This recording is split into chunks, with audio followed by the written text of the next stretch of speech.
Hi, welcome to another edition of This Issue. My guest this time is Dud Hendrick from Deer Isle, Maine. Dud, welcome to the show. Morning, Bruce. Thanks for having me. Glad to have you here. Why don't we start out by you telling us a bit about yourself? I'm from Deer Isle, a couple hours up the coast, and have lived up there for 10 years now. No, I guess really 30 years. It only seems like 10 years. It's gone by far too fast. I grew up in Maryland and went to the Naval Academy and spent 4 years in the Air Force after graduating from the Naval Academy, including 1 year in Vietnam. And in the last 15 or 20 years, I've become active as a Veterans for Peace member. Veterans for Peace. And you also were a lacrosse coach at Dartmouth? That's right. For how many years? Yeah, 17. 17 years. And were you an All-American at lacrosse player at Naval Academy? It was far too long ago to be relevant, but yeah. Yeah. So that's interesting. So you were really an All-American boy. I suppose you could say that, yeah, maybe with some legitimacy, given that I received that accolade, an All-American, yeah. Yeah. And what turned you towards becoming a member of Veterans for Peace? And then today we're going to be talking about your recent trip to Palestine. What made you change that you became interested in these kind of things? Well, it's an interesting story. At least it's very intriguing to me. I look back on it in some wonderment and disbelief at times to reflect on how far I've strayed from the road. I have very, very few contemporaries from my past who have traveled the same road. It's quite discouraging.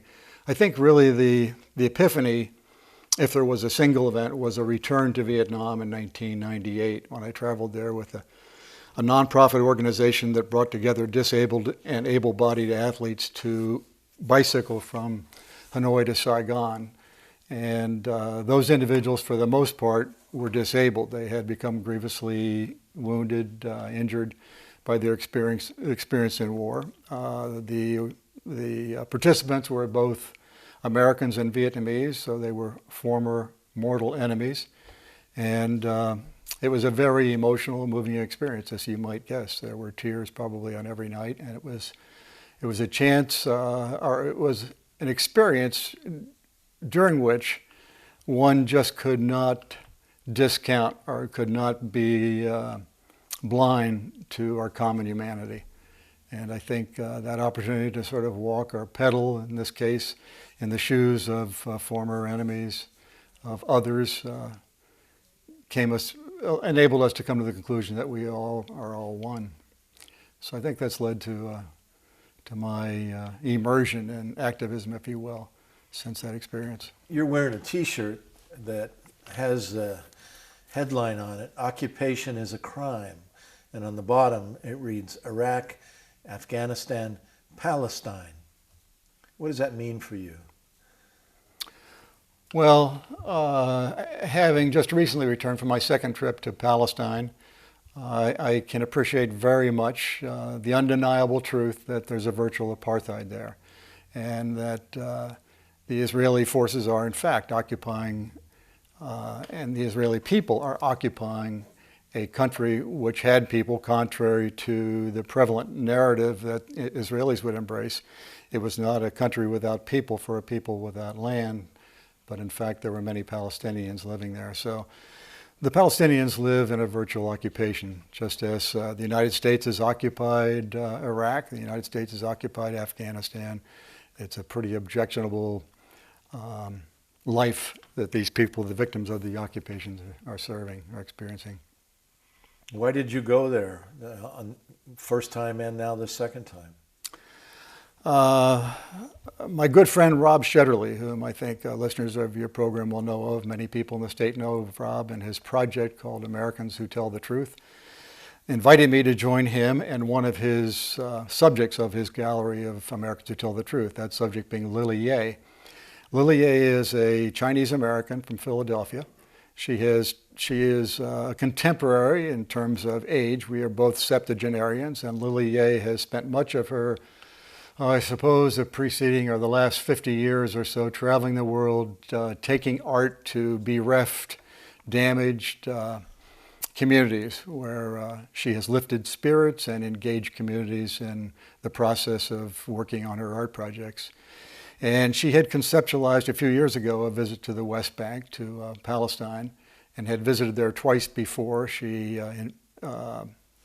planned this third occasion in her experience, the first for both Rob and I. She invited Rob, and she in turn invited me, and we went over with two other artists, friends of hers from Taiwan, in the spring of 2014 for the first time. So that's who I went with and how it came to pass that I first went to Palestine. And then what did you do on this recent trip? What did you do while you were there? Well, both on this trip and last year's trip, we visited the city of Nablus, which is in the West Bank in the Jordan Valley.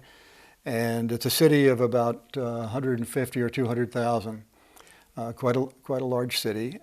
In that city, nearby that city, is one of the refugee camps called Balad. It's one of the largest refugee camps to which evacuees and displaced people from the so-called Nakba, about which I'll talk further. The Nakba means catastrophe in Arabic, and it refers to 1948 and 49, when the people of Palestine were removed from their homes and villages and places elsewhere in Palestine and made refugees. Many of them were displaced to other countries where they still live today, and many became in-country refugees. Many of those ended up in the city of Nablus, and many live and still live, and their descendants still live in this refugee camp of Balad.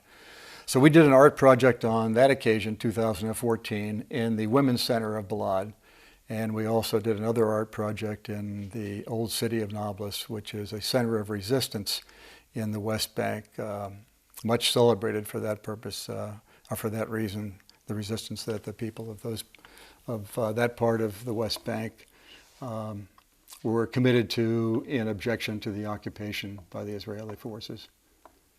What are the conditions that people are living under there, not only in the refugee camp, but even in the city of Nablus? And well, the conditions in Balad are really extreme.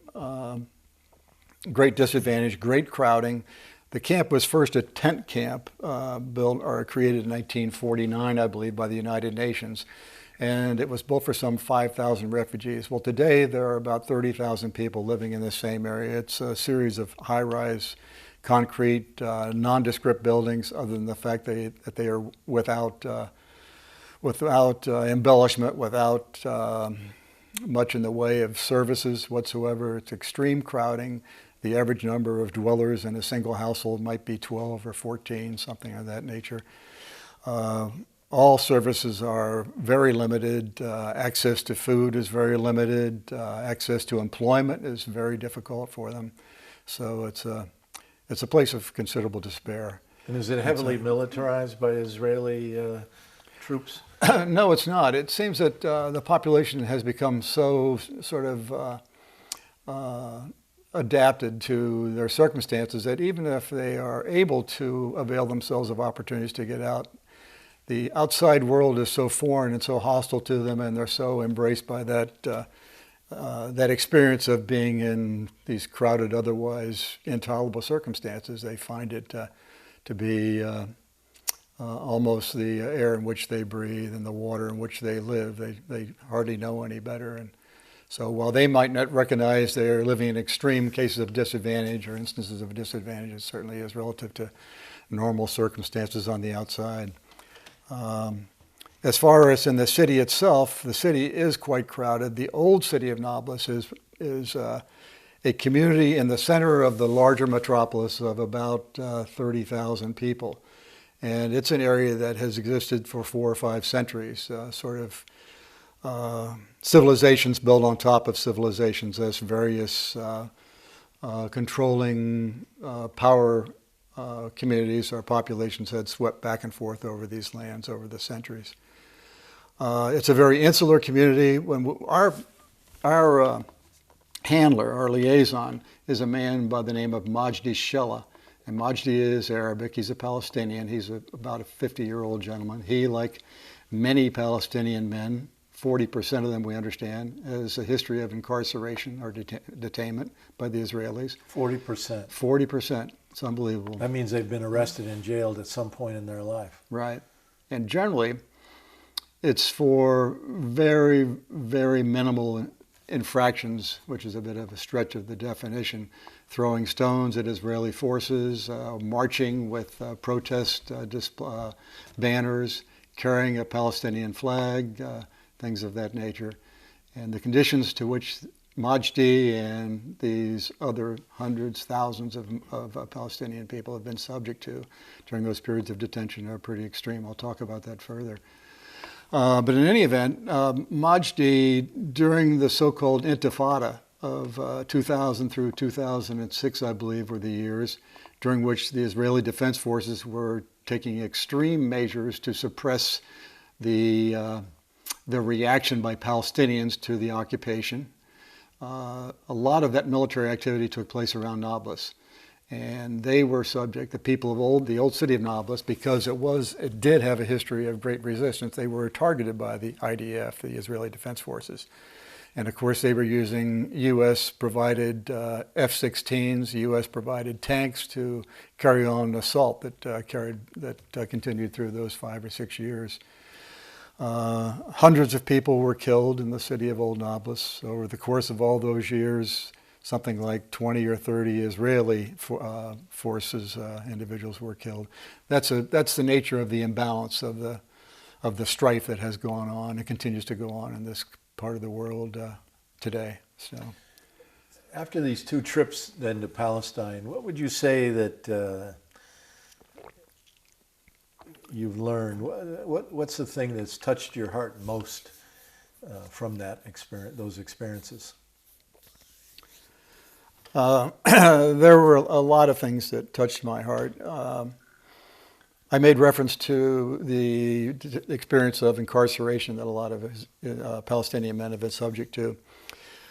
When we first visited this area last year, Majdi took us to a former prison, now a youth recreation center called Al-Farah.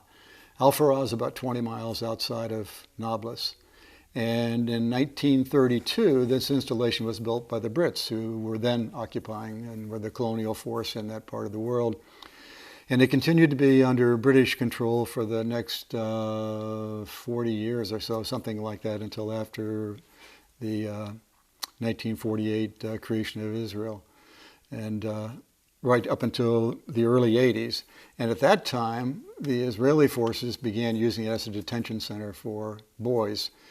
Like Majdi had been at that time in the 80s. He's a 48 or 49-year-old man now, so he was something like, I guess, an early teenager back then. And so Majdi gave us a tour of Al-Farah. As I say, it now is a youth center. The intention is for it to become a museum that will commemorate the experiences that these Palestinian boys experienced.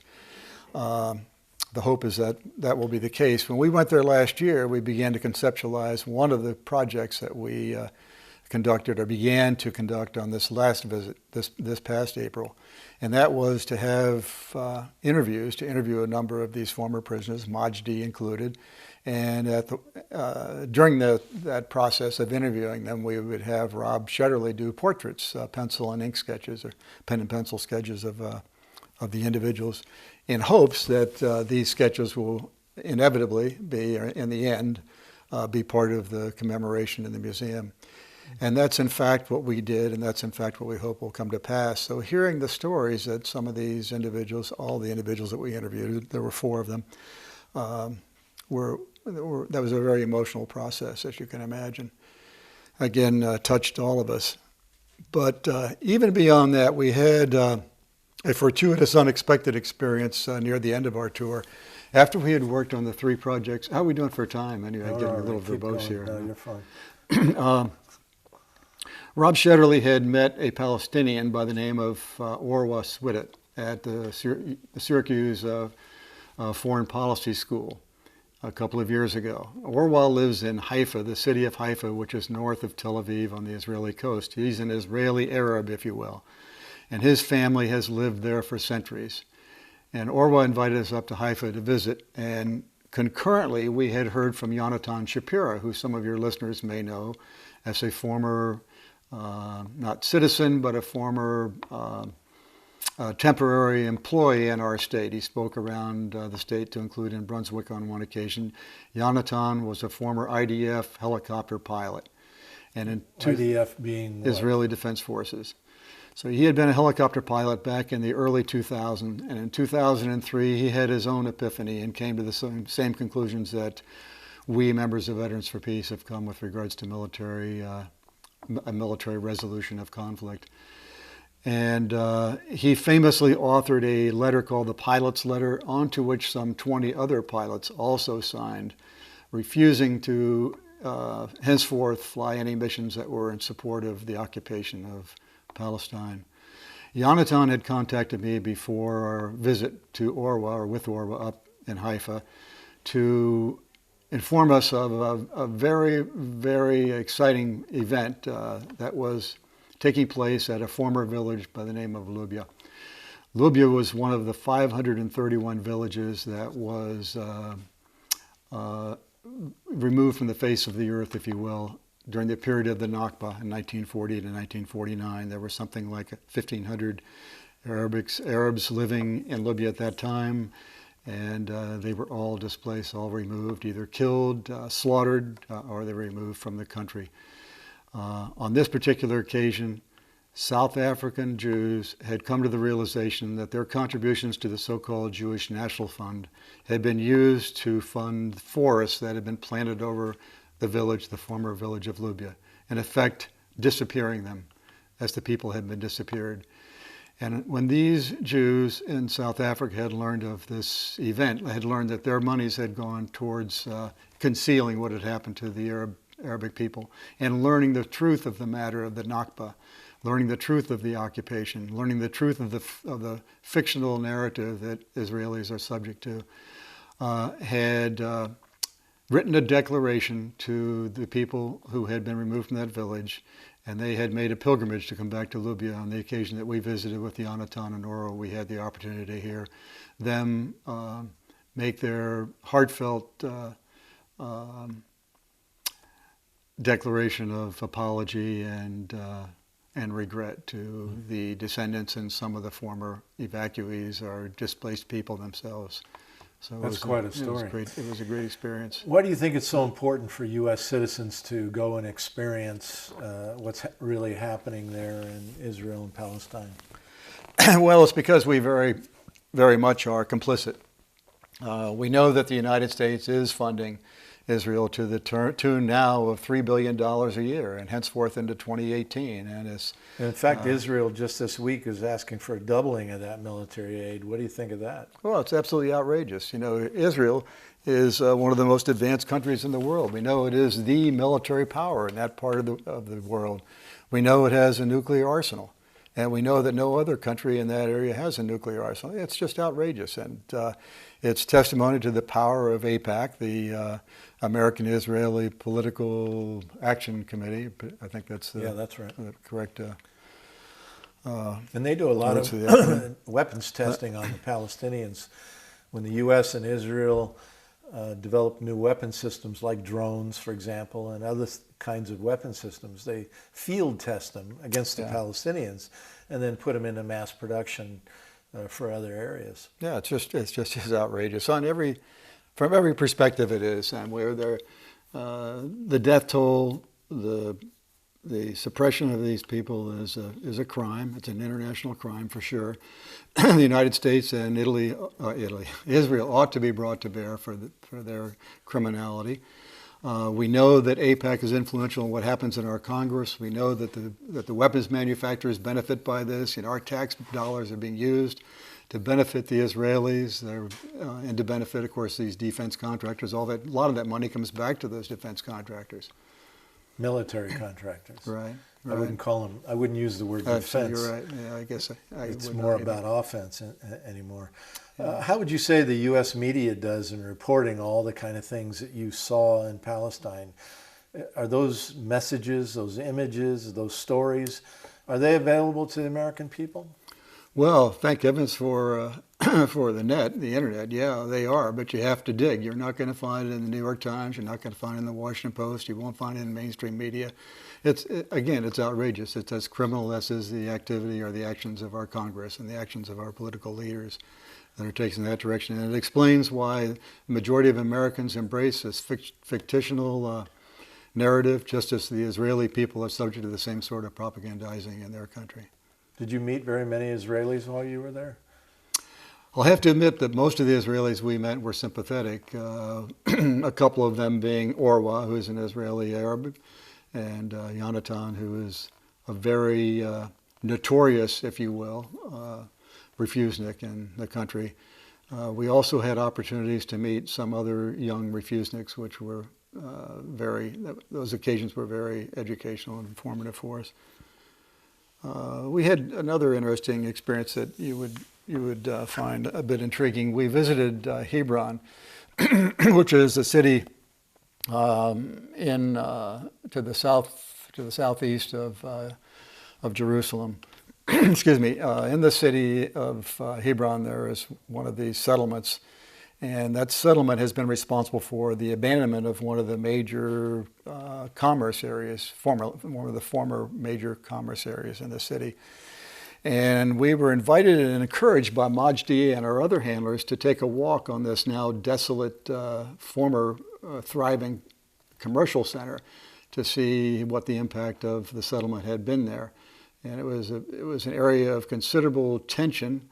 We had the opportunity on that occasion to talk with one of the IDF, one of the Israeli Defense Forces, young soldier. He was standing sentry on a sort of otherwise deserted block or corner, and we approached him, learned that he spoke English and in fact was a Jew from the Bronx, an Orthodox Jew who had decided to go back to the country, to his country of his forebears. And while he described himself as being a very liberal young military man, and all of his, I think he used the word knuckleheads when he was referring to most of his colleagues in the IDF, he still embraced the idea that the strife going on in Gaza in the last couple of years has been reasonable. That is, it's been a contest of equal forces, basically, and that because the forces in Gaza, the Hamas were launching rockets into Israel, it was quite reasonable for the IDF to be responding the way we were. Well, again, if we know the truth of the matter, we know that's an extraordinary imbalance. It's obscene to subject that there is any sort of equitable combatant forces on either side of the issue there. How do you respond to any accusation that you are anti-Semitic because you support the Palestinian people? And I should first ask, have you ever been accused of being anti-Semitic by anybody? Yeah, I have. There have been occasions when I've run into people who are responding to what I and others who are supporting Palestinians are saying. And I think it's, again, that accusation is a tribute to the power of the media, power of the propagandization, the power of the narrative that those accusers are subject to, are responding to. And it also is very clearly a tactic that they might employ to diffuse or to negate the legitimacy of our assertion. But I would respond to just reciting some of the truths we've been talking about here. The history that's very well documented. We have the authors such as Ilan Pappé, we have Chomsky in our own country whom we can resort to for truth of what's happening there, what has happened there. You have a book here that... Yeah, this is a very powerful book.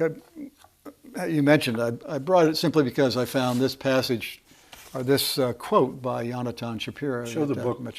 This is Goliath by Max Blumenthal. He's an American Jew. Yes. Yeah. And he's been attacked as being a Jew hater, basically, because of his Go ahead.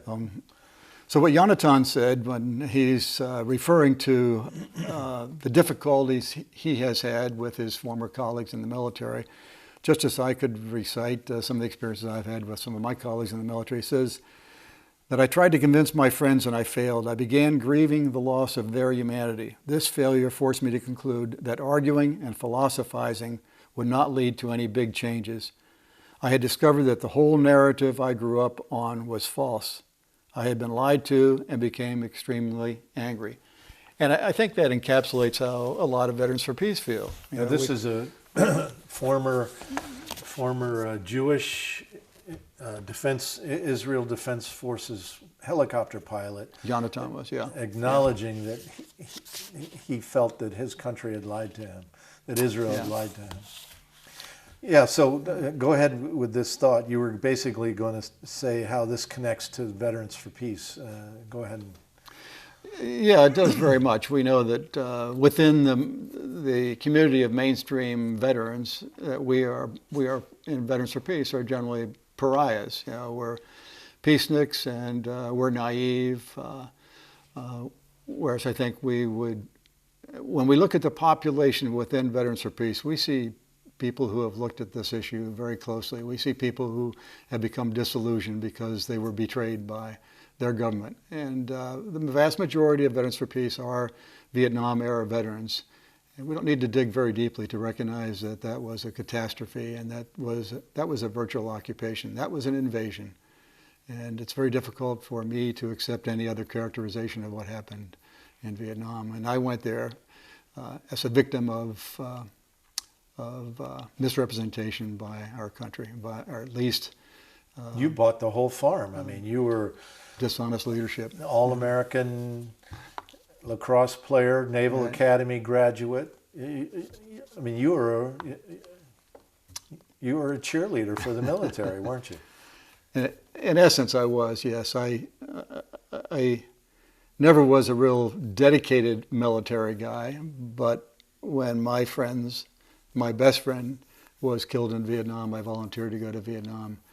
And when I look back on that decision, I see it as having been a very misdirected, naive decision. No reasons are substantial enough to me today, and certainly none that I embraced as a 21 or 23-year-old kid. Today, we have a minute left. Today we hear of a huge amount of suicides of American, especially younger veterans that had multiple tours in Iraq and Afghanistan. Would you comment on that to close the show? Well, it's extremely sad, of course, and I think it probably relates to cognitive dissonance in large part. I think it relates in large part to the moral injury of war, that many of those victims of suicide came to that terrible decision because they could not accept what they had done and what they had supported.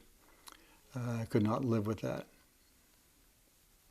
Dud Hendrick, thank you for coming on Thanks, the show. Liz. Thanks. And thank you for watching another edition of This Issue.